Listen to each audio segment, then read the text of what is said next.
Hello guys, সবাইকে আসসালামু আলাইকুম। আশা করি সবাই ভালো আছেন, আমিও ভালো আছি। আজকে আমি দুপুরে রান্নার জন্য প্রথমে সবজিটা কেটে ধুয়ে নিয়ে তারপর সবজিটা সিদ্ধ করতে বসে দিয়েছি, কেননা সবজি মুখ ধরে। আর এক চুলায় আমি মাছের জন্য আমি কুচানো পেঁয়াজ দিয়ে দিব। পেঁয়াজ ব্রাউন হলে আদা রসুন দিয়ে হলুদ দিয়ে দিল, লঙ্কার সব ধরনের মিক্স মশলা কষানো হয়ে গেছে। এবার পানি দিয়ে তারপরে মাছ দিয়ে দিব। যেহেতু মাছে লবণ দিই, এখন লবণ দিয়ে দিব।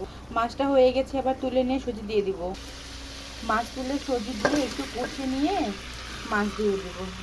যেহেতু আমি প্রথমেই সবজিটা সিদ্ধ করে নিয়েছি, তো দেখেন কতটা নরম হয়ে গিয়েছে। এখন একটু হালকা করে কষে ঝোল দিয়ে মাছ দিয়ে দেবো। আপনারা কে এভাবে সবজি রান্না করে মাছ দিয়ে খেতে পছন্দ করে আমাকে কমেন্টে নিশ্চয়ই জানান। আর মাছ হয়ে গেছে, উপর থেকে গরম মশলা ছড়ায় মাছটা আমি নেমে নেব।